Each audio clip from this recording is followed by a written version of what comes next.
bagay yung pagmumukha mo dito kasi kahit sinong customer makakita sa'yo, mawawala ng gana kumain! Ma'am, pasensya na po pero hindi naman po sa itsura na susukat yun eh. Sa trabaho kung paano ka po mag-entertain ng mga customer. Init. Pasok pa lang ako sa trabaho pero mukhang haggard na ako. Ay. Hoy! Ay! Umalis ka nga dyan! Ba't ka nakasandal dyan sa kotse ko, ha? Ma'am, pasensya na po. Umalis ka at baka maggasgasan yan. Bakit? May pambayad ka ba pag nagasgasan yan, ha? Ma'am, pasensya na po. Napasandal po ako kasi. Pasensya na. Nahihilo na po kasi ako eh. Sobrang init po kasi. Wala akong pakialam kung nahihilo ka. Pwede umalis ka dyan? Umalis ka. Ang dami-dami ko naman makakasalubong. Kanyang pagmumukha ba naman? Ma'am, pasensya na po talaga ha. Pasensya na. At saka isa pa, taga saan ka ba? Ha? Taga dito lang po sa likod, ma'am. Kaya pala. Mukhang hampas lupa eh. At saka, mukhang wala kang trabaho, no? Pag-gala-gala ka lang dito? Meron pa ma'am. May trabaho po ako. At saka Sa siguro, totoo nga po eh, papunta na po ako sa trabaho ko. sigurado ka? At saka, alam mo yung pahawak-hawak mo sa kotse ko? Siguro may bala ka, ano? Bukas kotse gang ka? Ha? Ma'am, hindi... Mali ka po nang iniisip, di ko po magagawa yun. Hindi mo magagawa. Itsura mo pa nga lang eh. Tapos sasabihin mo hindi mo magagawa. Sa umalis-alis ka nga dyan. At saka nakakairita yung pagmumukha mo eh. Sa susunod ha, pag nakita kitang pahawak-hawak dito sa kotse ko, tingnan mo lang kung ano magagawa ko sa'yo. Sige po ma'am, pasensya na po. Alis na po ako. Panay ka pasensya. Talagang mga paslupa na to eh. Nadumihan pa tuloy. Ay! Tapos na nga. Ay.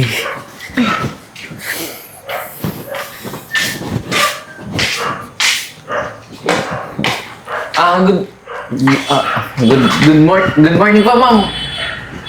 Welcome po sa Kismet Restaurant. Ano pong order niyo? Sa tingin mo, ano maganda sa morning, ha? Saka ikaw na naman? Hindi kayo kanina nakasandal sa kotse ko?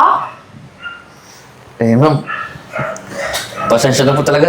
Hindi ko naman po sinasadya na mapasandal kasi sobrang init po kasi medyo nahilo po ako eh. Alam mo, sa totoo lang, tingin ko naman sa'yo, siguro first time mong nakahawak sa kotse, no? Ha? Palibhasa kasi, kung kagaya mong mahirap, hindi makabili ng kotse. Kaya ganun, hanggang hawak ka na lang. At saka,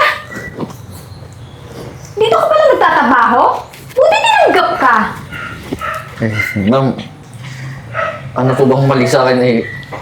Bakit di po nila ako tatanggapin dito eh? Sa tingin Nagtatrabaho mo- naman po ako na maayos. Sa tingin mo, anong mali? Ha? Hindi bagay yung pagmumukha mo dito kasi kahit sinong customer makakita sa'yo, mawawala ng gana kumain! Ma'am, pasensya na po pero hindi naman po sa itsura na susukat yun eh. Sa trabaho kung paano ka po mag-entertain ng mga customer. Nakakatawa ka. Yes, ma'am. Ano po bang problema dito? Excuse me, tao mo ba to? Ha? Yes po. Kasi kanina, kadarating ko lang dun sa parking lot, nakita ko to. Nakasandal sa kotse ko. Ano? Oo, tingin ko, mukhang magnanakaw siya eh. Sir, pasensya na po pero sa sobrang init po kasi medyo nahilo ko kaya napasandal lang po ako. At isa pa, alam mo ba na may gasgas yung kotse ko? Ano? Tingin ko, hindi mo kayang bayaran yun. Ma'am, teka lang. Bakit ang po magkakagasgas eh? Hindi naman po ako nakasandal lang sagad dun sa kotse mo. Nako, J-boy. Sinungaling na to. Simula ngayon, mag-ipon-ipon ka na. Hindi mo alam na mahal yung pagpintura ng kotse? Sir, teka lang po. Wala naman pong gasgas yun. Nagawa lang po siya ng dahilan eh. Tingnan mo, ginagawa pa ako sinungaling neto. Hayaan niyo, ma'am. Pagdating po ng amo namin, sasabihin ko po lahat ng nangyari. Ipapaayos po natin yung kotse niyo. Tsaka, yung bayad po, Kakaltas pa yan sa sahod niya. Sir, teka lang po. Huwag naman po ganun, sir. Ano ba ganun? Anong gusto mo? Ako magbabayad nun? Kasalanan mo naman eh. Hindi mo ginagamit yung kukote mo. Eh, sir, wala naman po kasi talagang gas-gas yun eh. Ang daming pwedeng tumambay doon pa sa kotse ni ma'am. Pwede ba? Kunin mo na yung menu doon. Bilis. Ano? Hindi mo ba dinala yung menu? Eh, sir, naglilinis pa lang po ako ng lamesa kanina eh. Ano naglilinis? Nakita na naman si ma'am dito eh. Saka sir, Ma'am. ba't hindi tinanggap to? Ma'am, hindi ko rin po kasi alam na sa may-ari ng restaurant. Siguro kung ako yung may-ari ng restaurant, hindi ko na yung tinanggap yan eh. Tsaka ma'am, hayaan niyo po, ako pa mag-aasikaso sa inyo. Mabuti pa nga. Saka, pwede bigyan mo ko yung bestseller niyo dito? Opo ma'am, bibigyan ko po. Thank you, sir, ha? Balis ka na! Wait, tama na. Kakaintatag mo mukha mo! Bis na trabaho mo, nagpunta pa sa akin eh. Ma'am, wait lang po ako, kukunin ko po yung bestseller niyo dito. Okay, sige. Thank you, sir, ha? Mukha mo. Sarap. Oh, nakita ko na naman tong waiter na pulubi na to. Mabidyoan. Hello guys! Nandito ako ngayon sa high-end restaurant. May nakita ako ditong waiter na pulubi. Tingnan niyo to. Oh. Tingnan niyo nga guys kung anong kinakain niya. Hala! Tinapay! Hoy! Yan lang ba ang pagkain mo? Tanghalian mo? Kawawa ka naman. Wala ka bang pagkain? Ha? Palibhasa kasi. Pulubi ka nga, di ba? Akin na nga yan. Ma'am, teka lang. Parang sumusobra ka na po eh. Sumusobra ba? Hindi na po tama yung ginagawa mo eh. Kawawa ka naman. Alam mo, kung porket ako mayaman sa'yo, ka, ma'am, malalait ka na ng tao. sigurado ka? Tingnan nyo guys. May nagsasalitang pulubi oh. Hoy, Ma'am, sana sa susunod makarma ka. makarma ba? Ano naman sa'yo, ha? Kawawa ka naman. Ma'am, aalis na lang po ako kung wala ka na po Aalis magandang ka? sasabihin. Hoy! Huwag ka umalis dito! Kinakausap pa kita, ha? Baka walang yung tong waiter na to, nakakaasat. Asan yung pulubing waiter na to? Hoy, waiter! Waiter! Yes po ma'am. Ano po yan? Asan na yung waiter nyo kanina, ha? Alam mo, bastos nun. Bakit po? Kinakausap ko, bigla ko nilayasan. Pagsabihan mo yung tao mo, ha? Ako ma'am, ganun talaga si J-Boy eh. Medyo hindi sanay sa mga tao, alam niyo naman, galing probinsya. Halata naman, eh.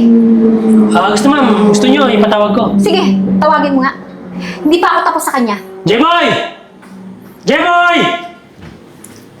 J-Boy! Tingnan mo. Nakita niyo na ma'am. Bingi pa din, no?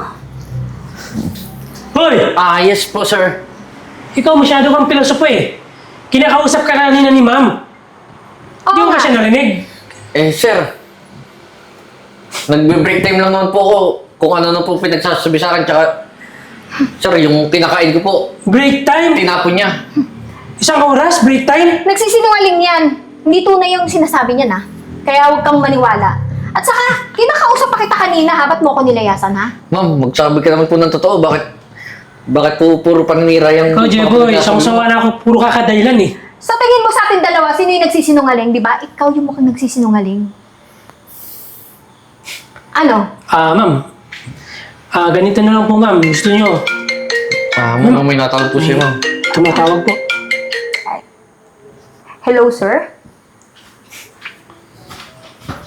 Ano po? Ha? Paano nangyari yun? Hindi pwede yan.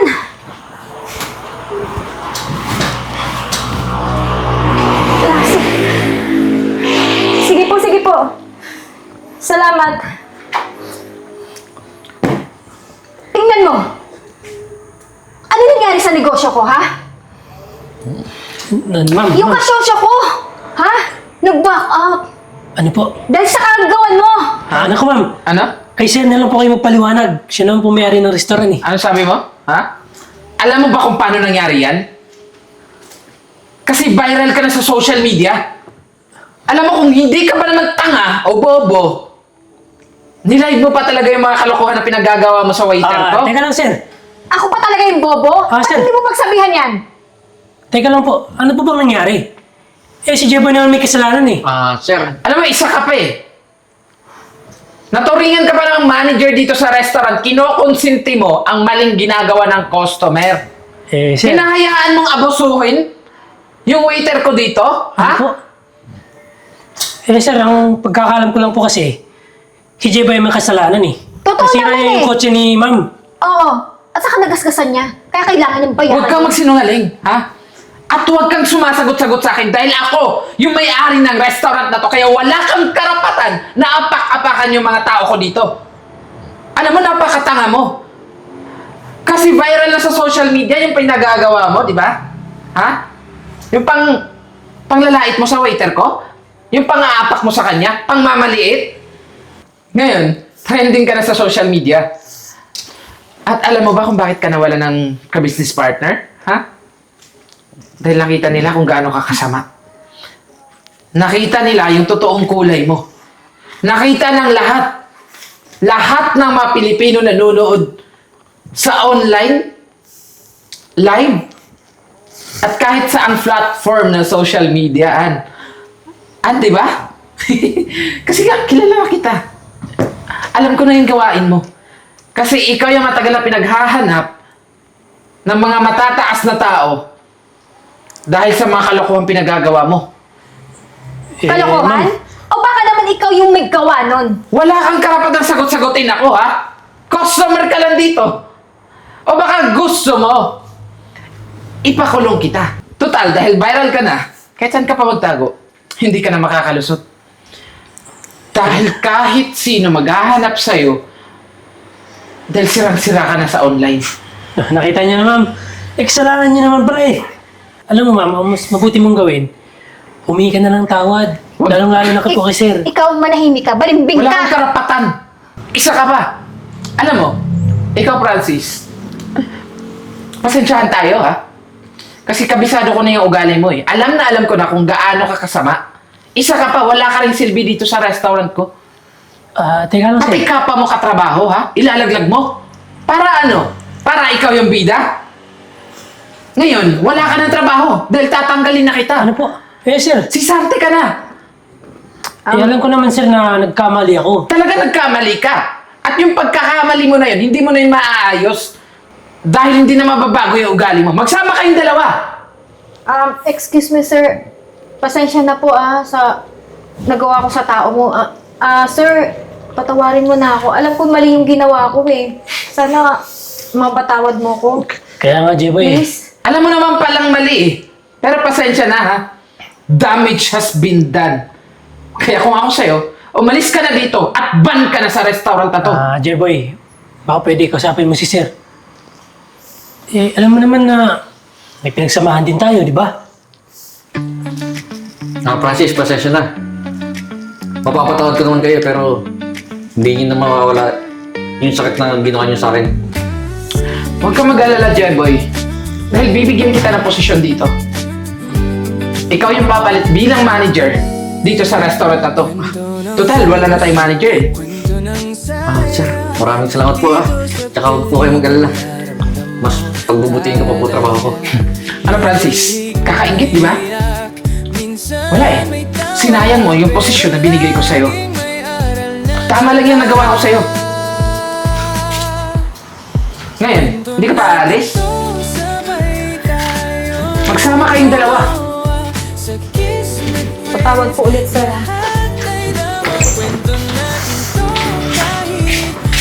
Sir, maraming salamat po sa binigay niyong offer sa akin.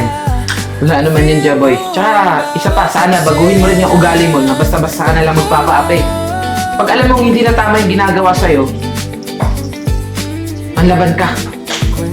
Sir, hindi ko po magagawa yun. Hayaan ko na lang pong tapak-tapak ang pagkatao. Hindi pwede yun, Jaboy. Dahil kapag hinayaan mo yan, makokontrol ka nila. At mas lalo ka nilang aabusuhin. Lalong-lalo na si Francis, di ba? Tinan mo yung ginawa niya sa'yo dito. Pero, huwag ka mag-alala. Hindi na mangyayari yun. Dahil nakakatiyak ako, nakarma na yung bahala sa lalaking yun. Total, wala naman yung silbi eh. Sige sir, magliligpit na po ako. Maraming salamat po Congrats, Jeboy. Ikaw na yung bagong manager dito. Thank you sir. Galingan mo Opo. Sir, magliligpit na po ako Ay, kulang pong basahan sir. Sige.